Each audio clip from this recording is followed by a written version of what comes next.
여호수아 5장은 이스라엘 백성들이 40년간의 광야 생활을 마치고 요단강을 건너 길갈에서 가나안 땅에 들어갈 준비를 하는 장면이 기록되어 있습니다. 이스라엘 백성들은 요단강을 건넌 후에 할례를 받게 됩니다. 광야길에서 태어난 출애굽 2세대들은 할례를 받지 못했기 때문입니다. 가나안 땅에 들어가기 전에 할례를 받은 이스라엘 백성들은 아브라함과 이삭과 야곱에게 약속하신 하나님의 언약을 다시 기억하게 됩니다. 그 언약은 다름 아닌 젖과 꿀이 흐르는 가나안 땅을 내 자손에게 주리라고 아브라함과 하신 약속입니다. 430년간 애굽의 종살이와 40년간의 광야 생활을 마친 후 500년이 넘는 세월이 지났는데도 하나님의 약속은 변함이 없었습니다. 하나님께서는 할례를 행하라고 말씀하시며 약속하신 땅 앞에서 그들은 다시 한번 하나님의 선택받은 백성임을 기억하게 하셨습니다. 이방 민족들이 우글거리는 가나안 땅에 들어가기 전에 하나님께서는 이방 민족과 이스라엘 백성들을 구별하는 할례를 명하십니다. 길갈에서 이스라엘 백성들은 할례를 통해 약속의 땅 앞에서 약속하신 바를 이루시는 하나님의 신실하심을 보게 됩니다. 그런데 여리고성 정복이라는 큰 싸움을 앞두고 하나님께서는 갑자기 40년 동안 변함없이 내려주셨던 만나를 그치게 하십니다. 싸움을 앞두고 하나님의 전적인 도우심이 필요한데 이제 만나를 내려주시지 않는 것입니다. 그들은 40년 동안 아침마다 하늘에서 떨어지는 만나를 그날 필요한 만큼 거둘 수 있었습니다. 이스라엘 백성들은 일을 하지 않아도 양식을 얻을 수가 있었습니다. 땅을 파지 않아도 물을 얻을 수 있었습니다. 물을 길러 멀리 가지 않아도 목을 축일 수가 있었습니다. 광야에서는 모든 것이 전적인 하나님의 은혜로 공급되었습니다. 그런데 가나안 땅 목전에서 만나가 그쳐버립니다. 이제는 더 이상 만나를 거둘 수가 없게 된 것입니다. 당연하다고 여겼던 만나가 하나님께서 매일매일 베풀어 주셨던 은혜가 계속될 줄 알았는데 하나님께서 만나를 그치셨습니다. 저는 함께 나눈 본문 말씀을 통해서 하나님께서 왜 만나를 그치셨는지 그 이유를 한번 살펴보고자 합니다. 하나님께서 만나를 그치신 첫 번째 이유는 이스라엘 백성들이 지나치게 은혜에 의존하는 삶을 살지 않게 하시기 위함입니다. 하나님께서는 은혜가 풍성하시고 부족한 모든 것을 미리 아시고 채워주시는 분이십니다. 만나는 광야에서 베풀어 주시는 하나님의 은혜였습니다. 하지만 하나님께서는 이제 이스라엘 백성들이 하늘에서 떨어지는 만나만을 바라보면서 살기를 원치 않으셨습니다. 40년 동안 하늘로부터 공급되는 만나만 바라봤던 이스라엘 백성들의 삶은 아마도 수동적인 태도로 굳어졌을 것입니다. 아마 이렇게 생각했을 것입니다. 오늘도 만나가 내려오겠지. 내일도 또 만나를 먹겠지. 이렇게 생각했을 것입니다. 이러한 태도는 하나님께서 은혜로 주신 만나가 점점 지겨워지고 더 이상 은혜로 느껴지지 않게 됩니다. 이런 태도는 이스라엘 백성들이 광야에서 만나를 박한 식물이라고 치부했던 것을 보면 알 수 있습니다. 가나안 땅 목전에서 하나님께서는 이스라엘 백성들이 은혜에 지나치게 의존하지 않도록 하시기 위해서 만나 공급을 멈추셨습니다. 가나안 땅에는 풍성한 열매들이 맺혀져 있었기 때문에 수고하고 일하면 언제든지 그 열매를 거둘 수 있었습니다. 이제 그들은 가나안 땅에 들어가면 얼마든지 땅을 기경하고 경작하여 씨를 뿌리며 땀을 흘려 곡식을 거둘 수 있었습니다. 일을 하면 곡식을 거둘 수 있는 환경이 되었는데도 하늘에서 만나가 떨어진다면 그것은 더 이상 축복이 아닙니다.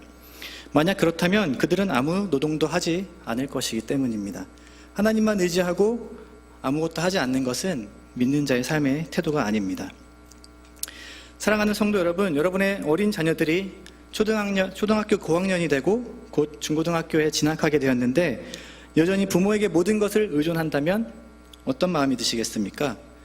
저 녀석 다 컸는데 내가 다 해줘야 되나? 아마 이런 생각이 드실 것입니다. 자기 힘으로 충분히 해결할 수 있는 일임에도 불구하고 아빠가 해주세요, 엄마가 해주세요 라고 한다면 다 해주시겠습니까? 유치원에 다니고 초등학교 다니는 자녀가 아침마다 밥을 차려줘도 자기 손으로 떠먹지 않고 먹여달라고 떼를 쓰는 아이를 부모가 떠먹여줘야 한다면 그것은 자녀를 망치는 일이 될 것입니다. 아마 정상적이지 않을 것입니다.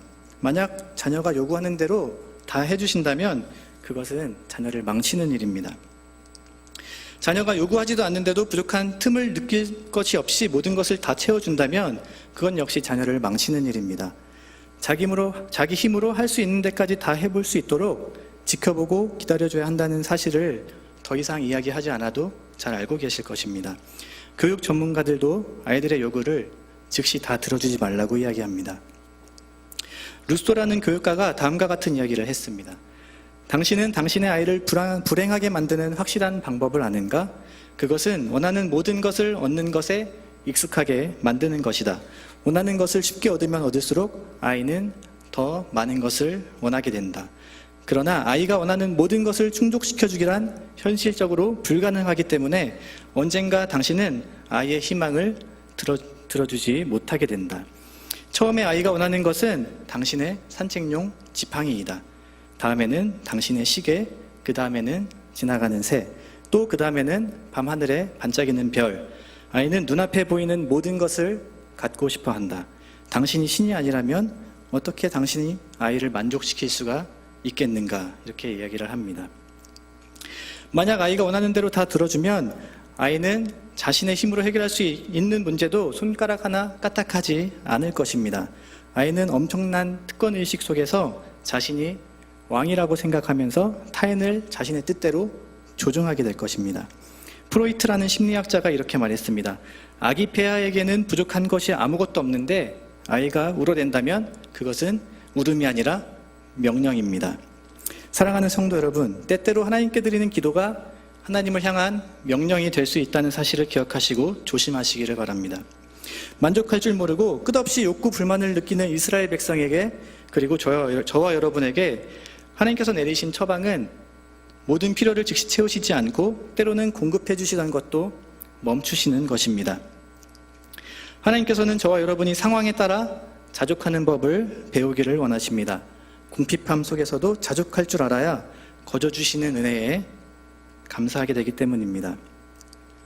물론 저와 여러분은 하나님의 은혜 없이는 살 수 없습니다. 하나님의 도우심이 없이는 결코 살 수 없습니다. 하지만 하나님의 도우심을 구하는 것과 하나님께서 떠먹여 주시기를 바라는 것은 완전히 다른 것입니다. 특별히 시험 기간이 되면 이 학생이 하나님의 도우심을 구하는지 하나님께서 떠먹여 주시기를 바라는 것인지 극명하게 드러납니다. 하나님의 도우심을 구하는 학생은 자기에게 주어진 환경에서 최선을 다해 노력합니다. 자녀들 가운데 이런 학생이 있다면 하나님의 은혜가 함께 하시기를 주님의 이름으로 축원합니다. 반대로 하나님께서 떠먹여 주시기를 바라는 학생은 주어진 환경에 별로 최선을 다하지 않습니다. 하나님께서 알아서 하시겠지라는 안일한 마음을 품고 될 대로 되라는 식으로 행동합니다. 인생에 찾아올 시험과 고난에 전혀 대비하지 않습니다. 오늘 여러분의 삶 속에서 하나님의 은혜가 없다고 생각하시는 분이 혹시 계십니까? 하나님께서 이스라엘 백성들에게 만나를 그치신 이유를 한번 진지하게 생각해 보아야 합니다. 그 이유는 장성한 청년이 되고 어른이 되었는데 어린아이처럼 여전히 모든 것을 해결해 주기를 바라는 삶의 수동적인 태도 때문입니다. 하나님께서 만나를 그치신 이유는 자신은 아무것도 안 하고 주어진 삶에 최선을 다하지 않으면서 은혜에만 지나치게 의존하는 수동적인 태도를 고치기 위함입니다. 은혜를 당연한 것으로 여기게 되면 자꾸 요구하게 됩니다. 그리고 은혜가 권리인 줄 압니다. 소위 말하는 마르크스주의자들, 공산주의자들이 종교를 탄압하고 반대하는 이유를 혹시 아십니까? 그 이념에 따른 여러 가지 다른 이유가 있겠지만 또 다른 이유는 종교에 빠진 사람들이 아무 노동도 하지 않고 초월적인 은혜만을 간구했기 때문입니다. 주어진 일상의 삶을 외면하고 신적이고 초월적인 어떤 능력만을 기대했기 때문입니다. 아편이 무엇이죠? 마약입니다. 종교에 빠진 사람들을 보면 마치 약에 취해 있는 것처럼 보인다는 말입니다. 마르크스가 이런 말을 합니다. 종교는 인민의 아편이다. 이렇게 말을 합니다. 오해하시는 분들 계실까봐 말씀드리지만 저는 공산주의자가 아닙니다.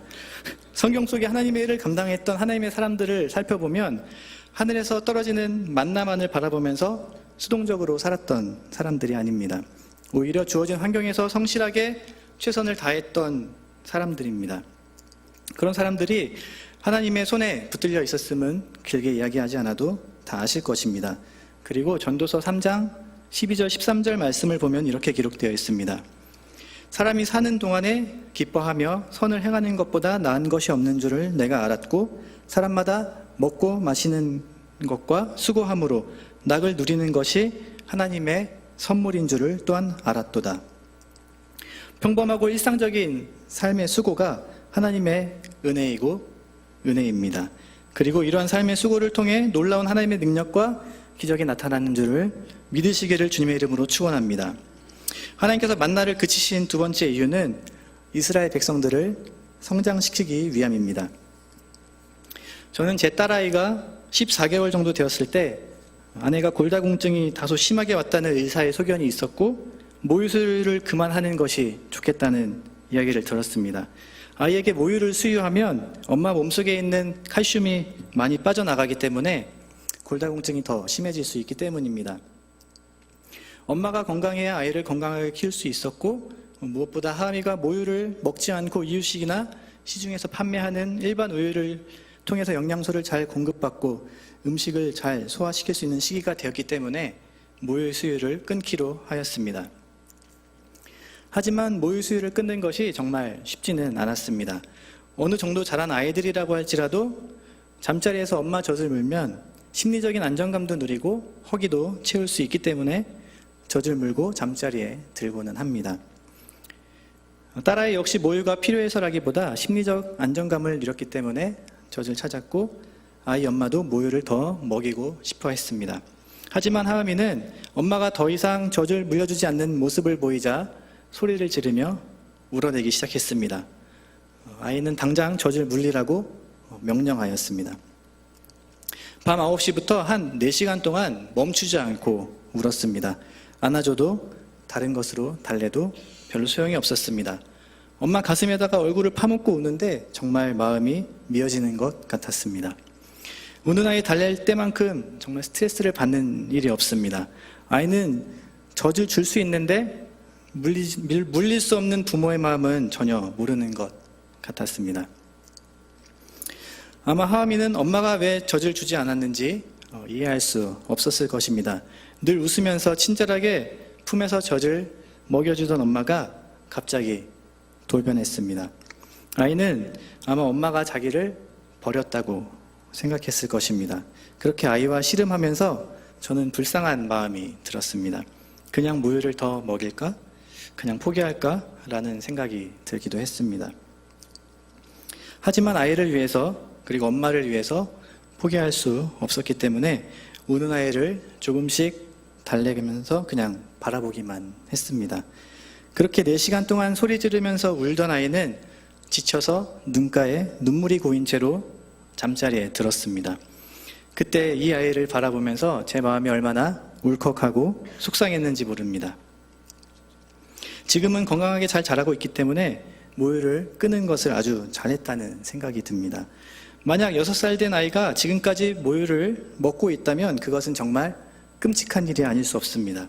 아마도 지금처럼 몸과 정신이 자라지 못했을 것입니다. 사랑하는 성도 여러분, 여러분의 삶 가운데 하나님께서 은혜로 공급해 주셨던 만나가 혹시 멈추었다면 그것은 이제 만나를 더 이상 먹지 않아도 되기 때문입니다. 이것이 하나님께서 만나를 그치신 두 번째 이유입니다.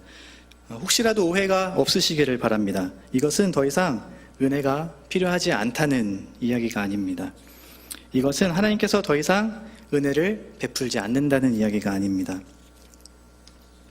성장을 위해서 만나를 공급해 주셨다면 이제 성장을 위해서 만나가 아닌 다른 수단을 통해 은혜를 공급해 주신다는 의미입니다. 이스라엘 백성들이 추수를 위해 씨를 뿌리고 물을 주어도 결국 곡식과 열매가 자라게 하시는 분은 하나님이시기 때문입니다. 하나님께서는 저와 여러분이 하늘에서 떨어지는 만나로만 살기를 원치 않으시는 줄 믿으시기를 축원합니다. 일방적으로 주는 대로 받아먹는 유아기적인 삶의 모습을 버리고 어린아이의 모습을 버리고 장성하여 어떤 어려움과 고난도 이겨내는 믿음의 사람으로 성장하기를 원하십니다. 하나님을 믿고 의지한다고 해서 하나님이 삶의 어려움과 고난을 모두 피하게 해주신다는 그런 믿음은 잘못된 믿음입니다. 하나님을 믿는다는 것이 편안한 삶을 보장해 준다고 생각하면 큰 오산입니다. 하나님을 믿는 삶은 하늘에서 떨어지는 만나만 주워 먹는 삶이 아닙니다. 하늘에서 만나가 떨어지기만을 바라는 것은 하늘에서 돈 떨어지기를 기다리는 것과 전혀 다르지 않습니다. 하나님께서는 저와 여러분이 이 땅에서 살아가는 동안 수고함으로 불편함도 감수할 수 있도록 하시고 때로는 고난을 이길 수 있는 그런 힘도 주실 것입니다. 그리고 불편함과 어려움과 고난을 견딜 수 있도록 키우실 것입니다. 만약에 아무런 고난도 어려움도 겪지 않는다면 더 이상 성장하지 않을 것입니다. 어려서 감기 한번 걸리지 않은 아이가 온실 속 화초같이 자란 아이들이 나중에 더 큰 병을 얻게 되는 것과 같습니다. 저와 여러분은 여전히 은혜 없이는 살 수 없습니다. 본문을 보면 하나님께서는 만나는 그치셨지만 가나안 땅의 열매를 거둘 수 있도록 해주셨고 무엇보다 약속의 땅을 허락해 주셨습니다. 이것은 어떤 면에서 만나보다 더 큰 은혜입니다. 만나는 약속의 땅까지 가는 길에서 받은 은혜라고 한다면 가나안 땅은 하나님의 약속 그 자체이기 때문입니다. 저는 모유를 찾으면서 훌쩍거리는 하음이를 품에 안고서 이렇게 속삭였습니다. 하음아, 세상에는 모유보다 맛있는 음식이 더 많아. 아빠랑 같이 더 맛있는 음식 먹자. 이렇게 이야기를 해주었습니다. 저는 아이를 이렇게 달래주었고 지금은 정말 영양가 있고 맛있는 음식을 잘 먹으면서 키도 크고 몸무게도 많이 나가고 잘 성장하고 있습니다. 이 모든 것이 하나님의 은혜인 줄로 믿습니다. 저는 하나님께서 만나를 멈추신 것에 대해서 두 번째 탯줄을 자르신 것이라고 말씀드리고 싶습니다. 첫 번째 탯줄은 아이가 엄마 뱃속에서 나왔을 때 자릅니다. 엄마와 아이를 하나로 묶어주던 탯줄이 이제는 쓸모 없어졌기 때문입니다. 탯줄을 자름으로써 엄마와 아이는 분리됩니다. 탯줄을 자르는 결정적인 이유는 탯줄을 잘라야 아이가 살 수 있기 때문입니다.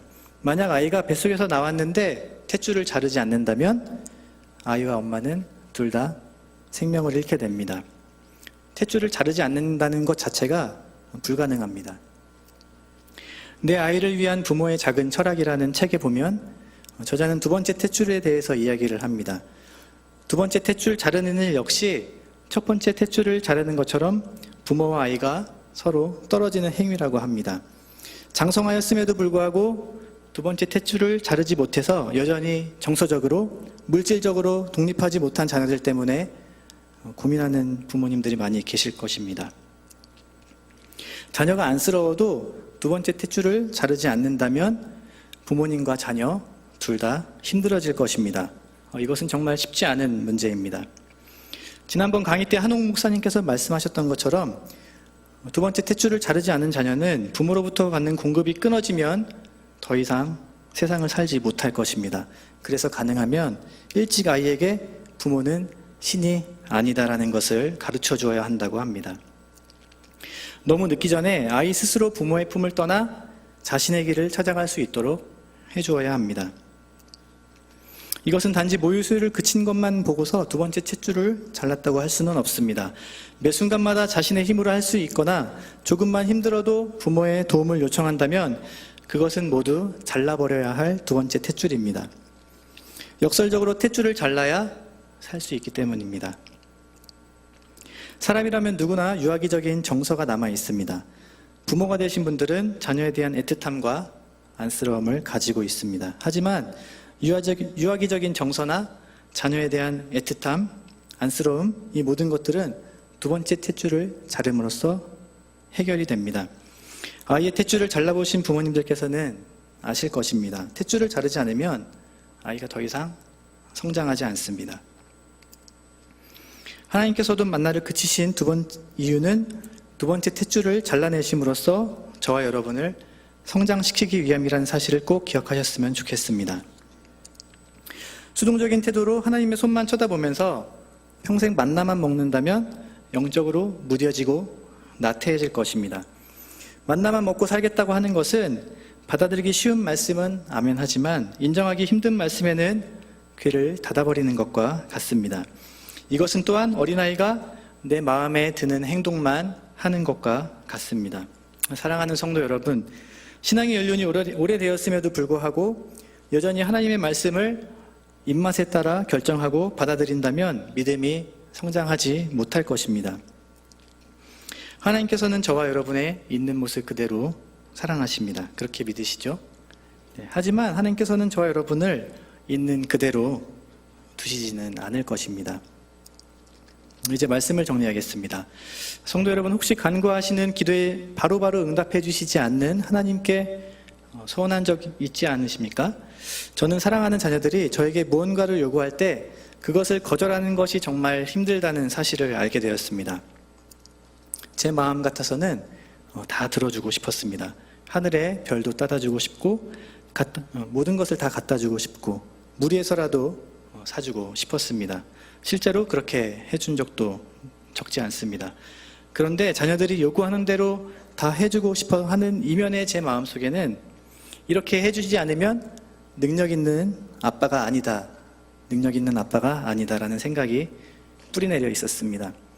물질적인 풍요를 제공해 줘야지만 능력 있는 아빠가 될 수 있다고 저는 생각했습니다. 하지만 얼마 지나지 않아서 그것이 정말 위험한 생각이라는 사실을 깨닫게 되었습니다.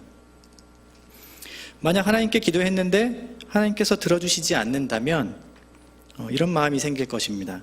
하나님은 능력의 하나님이 아니시다. 광야에서 마늘과 고기를 공급해 주시지 않는 하나님은 그렇게 능력이 있는 분 같지 않다고 생각하실 것입니다. 내가 원하는 대학에 붙여주시지 못하는 하나님을 괜히 믿었구나, 이렇게 생각할 것입니다.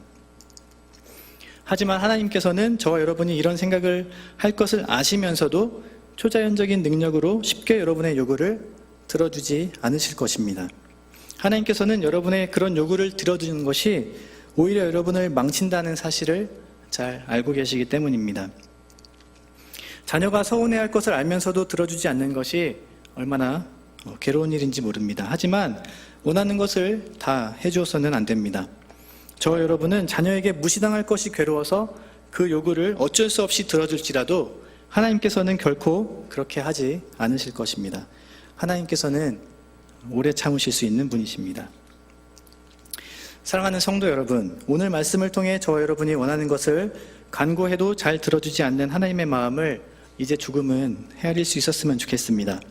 저는 본문 말씀을 묵상하면서 제 아이들이 고난을 피해가는 아이들이 아니라 고난을 통과할 수 있는 담대한 용기와 믿음을 가진 하나님의 사람이 되기를 바라게 되었습니다.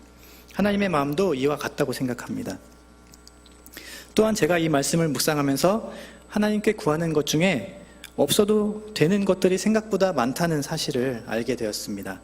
반대로 구하는 것 중에는 정욕으로 쓰라고 잘못 구하는 것들도 의외로 많았습니다. 사도 바울은 육체의 가시가 떠나기를 하나님께 3번 간구하였습니다. 하지만 하나님의 능력이 약한 데서 온전해진다고 그렇게 고백하고 있습니다. 바울은 약함을 통해 그리스도의 능력이 자신에게 머물게 됨을 기뻐했습니다. 비록 삶 가운데 초자연적인 만나와 같은 하나님의 은혜가 허락되지 않는다고 할지라도 하나님으로 기뻐할 수 있는 성도분들 되시기를 주님의 이름으로 축원합니다. 만나를 내려주신 것이 은혜라면 만나를 거두신 것도 하나님의 은혜입니다. 결국 내 뜻대로 되지 않고 하나님의 뜻대로 되는 것이 은혜입니다. 하나님께서 은혜로 공급해 주시던 만나를 그치셨을지라도 여전히 저와 여러분을 생명 다해서 사랑하고 계신 줄 믿으시기를 주님의 이름으로 축원합니다. 함께 기도하겠습니다.